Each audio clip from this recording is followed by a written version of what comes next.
This Family Life News podcast is made possible by the support of listeners like you. It's the Noon Report from Family Life, bringing a Christian worldview to what's happening in New York, Pennsylvania, across the country, and around the world. Weather with Kevin Williams, plus special features and reports with the Family Life News team.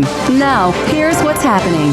China Talks. Good afternoon. Welcome aboard. President Trump arrives back in Washington in just a few more hours after that whirlwind week-long three-nation tour of Asia. The trip culminated today with a stop in South Korea, where he met face-to-face for the first time in 6 years with China's leader Xi Jinping. Reporter Doug Lazader. The president said that on a scale of 0 to 10, this meeting was a 12. The world leaders talk trade, war in Ukraine, and the flow of fentanyl into this country. We're going to have a fantastic relationship for a long period of time. Trump agreed to cut tariffs in exchange for China's cooperation on rare earth minerals, which are so vital to the emerging AI industry. The thorny issue of Taiwan did not come up.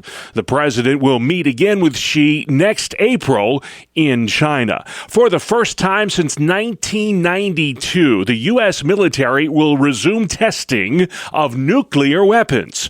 National security expert Brent Sadler. This testing that President Trump mentioned is long overdue, but it's also a strategic signal. And I think it's important to note that he listed both Russia and China as to why the United States is having to revive its nuclear arsenal. The United States has more nuclear weapons than any other country on planet Earth. Russia is second, China a distant third. It's day 30 of the government shutdown. Federal furloughs are piling up and key safety nets are coming down as the fiscal impasse continues on Capitol Hill. Here's reporter Ryan Noble. We are barreling toward the record for the longest federal government shutdown in American history, which clocked in at 34 days with no signs of slowing down. There have been no substantive talks to find a breakthrough since the shutdown began, and despite the consequences, there is a stunning lack of urgency by members of Congress to fix this problem. House Minority Leader Hakeem Jeffries says Democrats remain committed to extending health care subsidies. Just a few days from now, open enrollment will begin and reality will strike for tens of millions of Americans. But Senate Majority Leader John Thune is blasting Democrats for refusing to reopen the government so vital assistance can flow again. We've tried to do that 13 times. You voted no 13 times. Food assistance programs will run dry starting Saturday, and airport delays are on the rise ahead of the busy holiday travel season, all because of the shutdown. Jamaica has a long road to recovery after taking a direct hit from Hurricane Melissa a couple days ago. It was the strongest storm to ever strike that Caribbean island. 25,000 Jamaicans remain in shelters. 80% of the country has no power. Vice President Vance honored his friend and murdered conservative activist Charlie Kirk last night at a sold-out Turning Point USA event. It happened on the campus of Ole Miss University. The most important advice he ever gave you was fall in love, get married, and start a family. Vance shared the stage with Kirk's widow, Erica. We will not be silent about our faith. We will not back down when the world tells us to kneel, because we bow only to the King of Kings. More than 10,000 students showed up for the event. Thousands more tried to get in but couldn't. Charlie Kirk was murdered last month at an outdoor rally in Utah. Breaking news from Paris, France, and it has everything to do with that crown jewel heist at the Louvre. Hugh Schofield with the BBC. What we know is that last night, in addition to the 2 who were arrested on Saturday, 5 more people have been arrested. Now, one of these people is believed to have been in the gang, in the group of 4 who carried out the robbery of nearly 2 weeks ago now. The precious gems valued at over $100 million are still missing. On the Health Watch today, there's fresh evidence that viral infections raise the risk of other health complications. Experts say those who come down with the flu or COVID are at an increased risk of suffering a stroke or heart attack. What's more, that risk remains elevated years after an infection. The Toronto Blue Jays can capture their first World Series title in over 30 years tomorrow night. They beat the Dodgers last night 6-1 in L.A. Sportscaster Joe Davis had the call on Fox. And the Blue Jays are headed home one win from a championship. Game 6 is tomorrow night in Toronto. Still to come on the Noon Report, a Thursday edition. Is ticket splitting still a thing? Dads defending daughters and snow patrols ready for winter. Good afternoon. I'm Kevin Williams. An old-fashioned soaker ahead of us. I'll have the complete forecast coming up in 10. All right, Kevin, we'll see you then. Thank you. New York State Police begin their yearly pumpkin patrols tonight. For a half century now, police have been beefing up their presence in conjunction with Halloween. The goal here is to prevent Halloween pranks on the New York State Thruway and protect people from motorists who tend to drive recklessly this time of year. A group of Pennsylvania politicians, many of whom are also dads, are calling on House Democrats and Governor Shapiro to protect the rights of girls in sports. Republican Representative Clint Owlett, himself a dad, is co-author of the Dads Defending Daughters Act. It's time for dads who are defending their daughters' right to fair play, right to safe locker rooms, and the chance to compete to take a more active role in this battle. His bill bans biological boys from competing in women's athletics. The legislation requires high schools and colleges ensure that sports are for males, females, and co-eds only. Nearly 70 female athletes in Pennsylvania the past 5 years have lost medals due to the influence of transgender athletes in girls' sports. Does party loyalty matter much when it comes to local elections? Big question mark there. It's a question political pundits are pondering in advance of next week's off-year election. Dr. Jacob Nieheisel is a political scientist at SUNY Buffalo. He tells Spectrum News, we used to see more in the way of what they call ticket splitting, which is just voting for different parties, candidates at different levels of government. Ticket splitting is when you vote for one party in a national or statewide race, but then vote for another in local elections. That phenomenon is on the decline, however, and experts think a lot of it has to do with a lack of interest in local news. As news has become more nationalized, more streamlined, you get fewer stories that are about local politics, more stories that are about national politics. According to the Pew Research Center, the percentage of Americans who follow local news closely is just around 20%. That's a 15% decline the past 10 years. A new survey shows former New York Governor Andrew Cuomo is gaining ground on the socialist frontrunner in the race for mayor of New York City. The latest Quinnipiac poll shows Zohran Mamdani leading by 10% in the race. He holds 43% of the vote compared to 33% for Cuomo and 14% for Republican Curtis Sliwa. In the prior poll dated October 9th, Mamdani led by 13%. Population tabs show Mamdani dominating voters aged 18 to 34 by a 44% gap, but that lead dwindles as the voting age rises. In voters over 50, Cuomo leads by 6%. The poll says 6% of voters remain undecided. Jonathan O'Halloran, New York. Boxing great Mike Tyson made the rounds at the Pennsylvania State Capitol yesterday. Tyson, who owns his own cannabis company, is pitching to make the Keystone State the 25th state to permit adult use recreational marijuana. He says legalized pot could mean 500,000 jobs for the Commonwealth. But Dan Barkowiak with the Pennsylvania Family Institute says it just is not worth it. I don't think addiction for profit is something we should prioritize. It really should be the health and safety of Pennsylvanians. Any effort by the state legislature to greenlight the commercialization of marijuana likely will not happen until next year. Rochester, New York is taking steps to improve the safety of students on and around school buses. New York's third largest cities instituted a 2-month grace period before police will start issuing tickets to motorists who illegally pass stopped school buses. Rochester Mayor Malik Evans says they're not kidding around anymore. Our goal is not to write tickets or make money. Our goal is to make our streets as safe as possible. Beginning January 3rd, fines will start at $250 for a first offense in the Flower City. Every day in New York, about 50,000 motorists will illegally pass a stopped school bus. A member of the Seneca County, New York Sheriff's Department was ticketed yesterday after a crash involving a school bus in Yates County.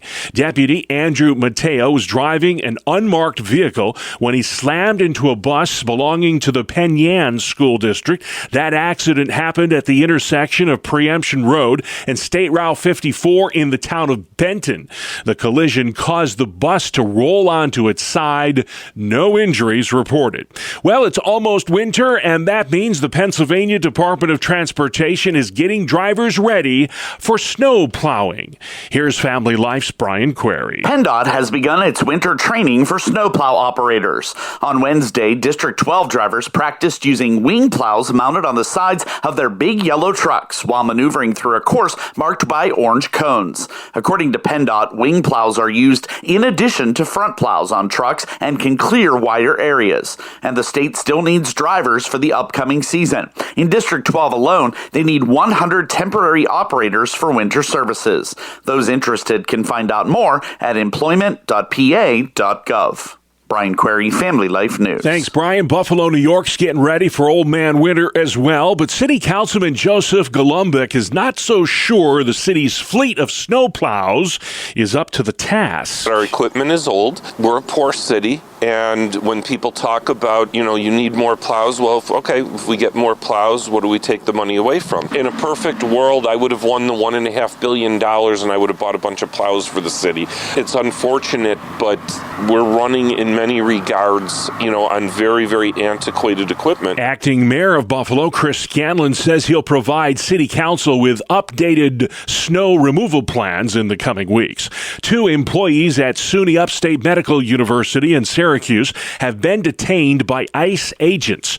The Civil Service Employees Association says those workers were taken into custody yesterday while attending their immigration hearing. Both are Cuban citizens and now face possible deportation. It was standing room only last night at a town hall meeting in Mechanicsburg, Pennsylvania. Residents gathered to express their concerns over KKK recruitment leaflets that have been spotted around town lately. This isn't what I thought I knew about Mechanicsburg. There's a problem everywhere with this, but this is a wonderful response. Hate is not welcome here. The leaflets claim to be from a group called Women of the Ku Klux Klan. Mechanicsburg is located 10 miles west of the capital, Harrisburg. New York Education Commissioner Betty Rosas pledged to work with school districts to ensure that students don't go hungry as a result of SNAP benefits being cut. The food assistance program runs dry on Saturday due to the government shutdown. Rosas spoke to about 30 superintendents yesterday in Rome, New York. Trying to figure out how we use our pantries, how do we use our regional food banks, what are the kinds of things that we can use to respond to this crisis. Many children across New York receive free lunches as well, and Rosa says eliminating them is not an option. In upstate New York, health providers laid off dozens of workers. That story from Family Life's Mark Webster. Yeah, several months after Arnett Health and Cayuga Health merged and rebranded as Centralis Health, the new company says it's laying off several dozen employees in mostly white-collar positions. Citing the current healthcare and economic climates, Centralis is paring 38 employees, many in leadership and administrative roles. Many got the word yesterday. The company says affected employees will be offered what it called a transitional support package. Centralis still employs about 6,000 people, making it one of the largest employers in the Finger Lakes and Southern Tier. Mark Webster, Family Life News. All right, Mark, thank you very much. Sports next. It's the 2-minute drill on the Family Life Noon Report. Just ask the Los Angeles Dodgers if the kid can pitch. Good afternoon, I'm Randy Snavely. Bob, it was a record-setting performance by rookie Trey Savage of the Toronto Blue Jays. He allowed only 3 hits, no walks. He struck out 12 over 7 innings. The 22-year-old had a wipeout slider and devastating split-finger fastball. He induced 23 swings and misses. That is the most ever in a World Series game since they started keeping track of that statistic. Not to be outdone, the Blue Jays offense set a record themselves. Toronto had a 2-0 lead after the game's first 3 pitches. Davis Schneider hit the first pitch he saw for a home run. 2 pitches later, Vladimir Guerrero Jr. did the same. It's the first time in World Series history that back-to-back home runs were hit to start the game. Toronto now up 3-2, and they are heading home for Game 6 tomorrow night and a Game 7 if necessary. So you got to like their chances, but do not count out the Los Angeles Dodgers. They are the defending champs, and they have been in this position before. Going to be fun to watch. On to the NBA on Sunday night. He dropped in a career-high 51 points along with 11 boards and 9 assists. Last night, the Lakers' Austin Reeves scored 28 and had 16 assists. And the last 2 points of his 28, a floating game winner, lifting the Lakers to a 116-115 win over Minnesota. The Nets fell in the Big Apple, 117-112 to Atlanta. Jalen Johnson led the Hawks. He scored 23 points. Michael Porter Jr. led all scorers with 32, but Brooklyn remains winless, now at 0-5. Elsewhere on the hardwood, your winners: Houston, Boston, Detroit, Chicago, Dallas, Denver, Portland, and Memphis. And on the ice, only one game on the docket. The Blue Jackets won their 3rd straight, 6-3 over Toronto. That is a look at sports. Thank you, Randy. Still to come, Christians and politics, trade truce with China, and the aftermath of Melissa. Welcome to Breakpoint, a daily look at an ever-changing culture through the lens of unchanging truth. For the Colson Center, I'm John Stonestreet. In 2016, Canada legalized medical assistance in dying, or MAID. Less than a decade later, the practice accounts for 1 in 20 of all deaths in that country. Just how quickly that deadly practice expanded there underscores that everywhere it has been legalized, the so-called right to die inevitably becomes the duty to die. In fact, assisted suicide is always a slippery slope. Once passed, these laws always expand. In Canada, the law was recently amended to allow anyone with a mental illness like PTSD or depression to obtain life-ending drugs. In the Netherlands, government surveys recently uncovered thousands of cases in which doctors, quote, intentionally administered lethal injections to patients without a request. And that included children, the demented, and the mentally ill. It was also in 2016 that Colorado voters approved the End of Life Options Act, which allows physicians to prescribe lethal drugs to adult residents with so-called terminal diagnoses. And a recent pair of lawsuits there demonstrate just how slippery that slope has been too.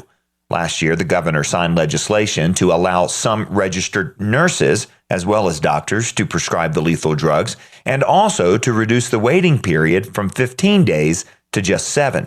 Now, one of the pending lawsuits seeks to expand this law even further.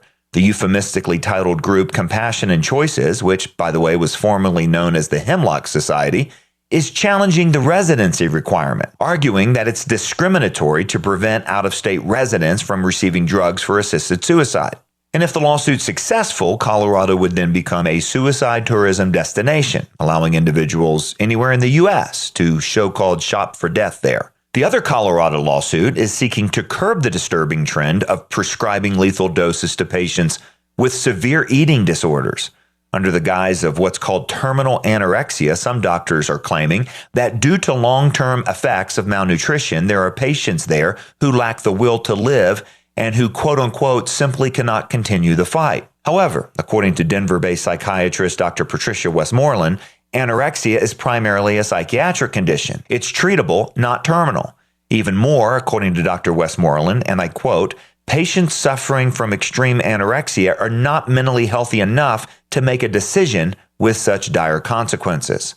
These are laws that prey on the most vulnerable. These are laws that poison family relationships. These are laws that corrupt the medical profession.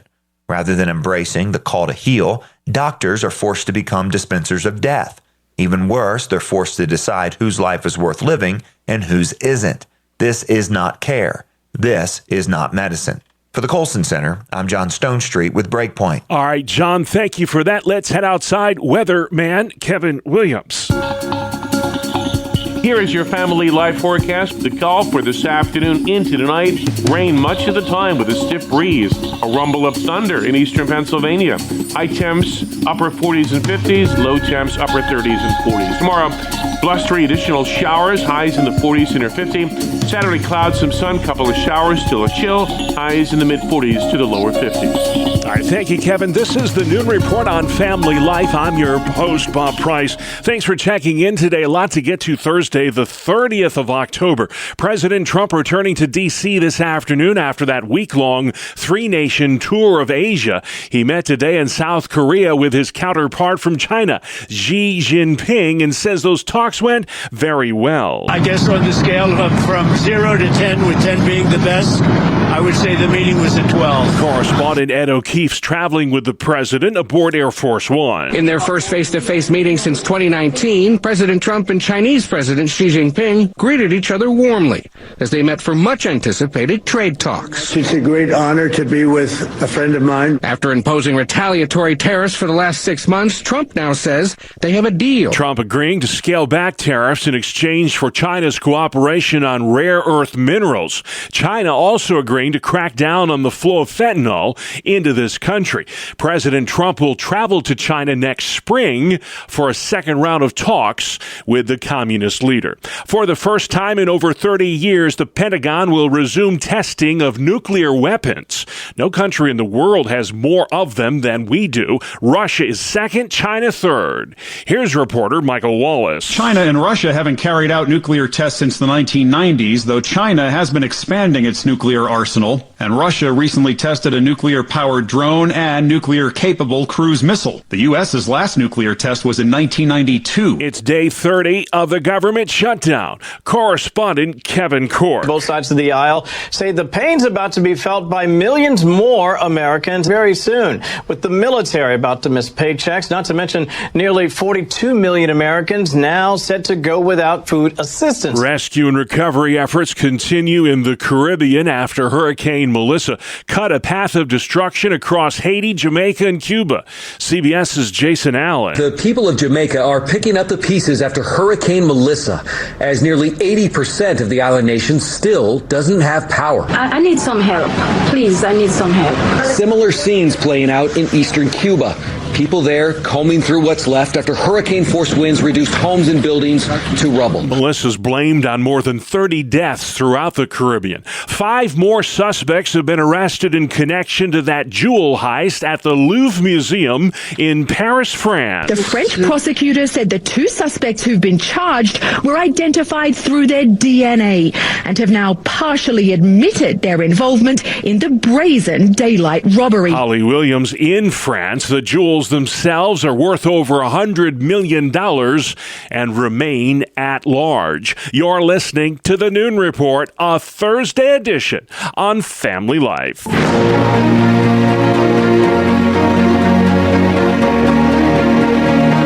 This is Faith Under Fire. We take you straight to the voices on the front lines of religious battlegrounds. I'm news anchor Sarah Harnish. And with me today, author, speaker, and political educator, Bunny Pounds. We're talking voting. We're just 5 days out from an election. Early polling in both New York and Pennsylvania have similar numbers. 37 to 42% of people say that they will vote in the election next week. The numbers are the same for Christians and non-Christians. What do those numbers mean to you? The numbers mean that we still have a lot of apathy and complacency within the body of Christ. I always say the founders of our nation gave us a gift that we get to elect our representatives, and it truly is a stewardship issue. Most of us would raise our hands and say, as Christians, we're very thankful we don't live in China or North Korea or Venezuela or Cuba. But when we live in the land of the free and we get to elect elect our representatives. It's really a travesty when we don't show up and vote in every election. It's stunning to me, in the wake of the death of Charlie Kirk, the amount of churches and pastors and Christians saying they're not getting involved in politics. Church and politics need to be separate. What happens, Bunny, when that happens? We don't have a nation that's discipled. I was at Charlie's memorial on the floor with my 26-year-old son. We heard government officials share the gospel. You had the Secretary of State, Marco Rubio, who's a Catholic, listens to rap music. You wouldn't think that he would be able to preach the death, burial, and resurrection like he did. Christians, we like to just stay in our churches and do our Sunday school Bible studies, but not realize that we have a responsibility to take the gospel into culture, to be in all these spaces of influence, and we have a responsibility to speak out. And so many people didn't want to talk about Charlie because he was involved politically, but he was a brother that was on the mission field doing work, and we have to break that mentality. I love what you said there about being involved, because most people think that it's just showing up to vote, but it's about the day-to-day. Absolutely. Again, we have this secular, sacred mindset that we have to break, that some things are sacred, some things are secular, but the word says do all that you do to the glory of God. Government affects our life whether we want it to or not. From a county level to a state level to a federal level, we have a responsibility to speak into that. We can all get involved, and we must get involved. Your group, Christians Engaged, has built the only 501c3 voter mobilization system specifically for Christians that encompasses all 50 states. 850,000 people have already registered. Tell me about it. We were very concerned that we're continuing to talk about these low voting patterns for Christians, but we're not doing anything to actually activate them and mobilize them. Pretty similar to a campaign. And we can do this in a nonpartisan Christian perspective. We don't have to tell them who to vote for. We just have to remind them that there's elections happening. We are seeing an awakening starting to happen. When they make a commitment to pray for our nation once a week, we send them a video each week to remind them to pray, to research who is your sheriff, who is your member of Congress. Let's pray for them by names. And it's really making a huge impact. We're hoping to get to 1 million Christians by the end of this year and then go to 2 million next year before the election. Most would say that 2025 is not a big election year. It's just local elections. But Pennsylvania could unseat 3 Democratic-leaning state Supreme Court justices. New York City might elect its first mayor who professes socialism. Why are small election years big election years? People are not paying attention when it's not a presidential election, and the progressive left, specifically those that don't share our biblical values, are very active. Why are they active? Because it's almost like their religion. They tithe to politics. They give their time and their effort. It's like their mission in life. It's a movement, right? And so many of us that go to church, we have businesses, we work. Politics is this thing relegated in our mind to maybe 0.5% of our life. And so the energy is on the other side. And we have to fill this gap because these kind of non-election years can be critical elections. Whoever decides those Supreme Court seats will affect every Pennsylvanian. Whoever leads the city of New York will affect millions and millions of people in the most important city in our country. You wrote an incredible book called Jesus in Politics. I wish we could talk about it for a whole hour because it just was a phenomenal read, but sum up the PowerPoints. We should be missionaries to America and disciple a nation one politician at a time. So it shares a lot of my stories working for members of Congress like Sean Duffy and Lee Zeldin. And yes, I deal with the political philosophy and also the theology of Christians being involved, but I do it with stories of how the gospel can impact people that are in influence in our nation. Most of us are just overwhelmed at who's out there. We don't take the time to study the candidates.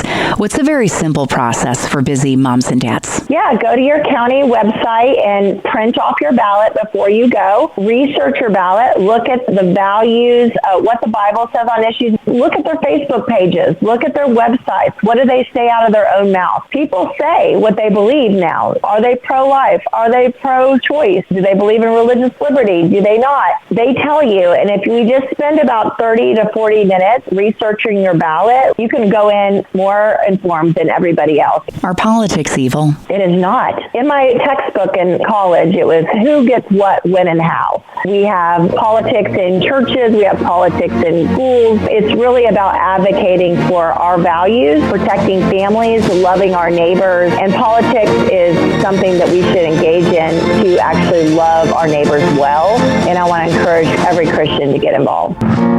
Learn more at ChristiansEngaged.org. Thank you very much, Sarah. The name of the program, Faith Under Fire, comes your way Thursdays during the Noon Report or online anytime at Apple Podcasts, Spotify, YouTube, or our website, familylife.org.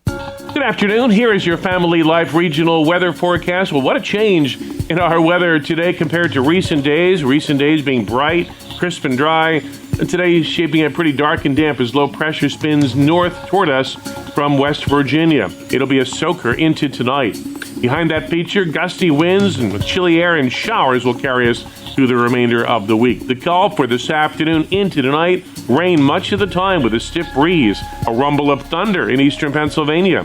High temps, upper 40s and 50s, low temps, upper 30s and 40s. Tomorrow, blustery additional showers, highs in the 40s to near 50. Saturday, clouds, some sun, couple of showers, still a chill, highs in the mid-40s to the lower 50s. All right, great work at the Weather Center. Thank you, Kevin. And finally at noon, in the end, there are just two types of people in the world, only two. Those of you who love candy corn and those of you who do not. Come on now, which are you? Correspondent Bree Tennis has more on National Candy Corn Day. Consider today pregame to Halloween. It's National Candy Corn Day, and the only way to celebrate is to grab a bag of the tricolored sweet and dig in. And we've been doing just that since the 1880s. 80% of us like it, 31% eat the pointy end first, and Californians eat more than any other state. One kernel has 7 calories, so it's kind of a health food, but it is 90% sugar, so maybe not so healthy. I'm Bree Tennis. All right, try it with peanuts, folks. You get the salt and sugar all in one bite. Definitely worth it. That's our world, the world we live in. Thursday, the 30th of October. I'm Bob Price, Family Life News. You've been listening to the Noon Report, heard weekdays on Family Life. Thank you for listening.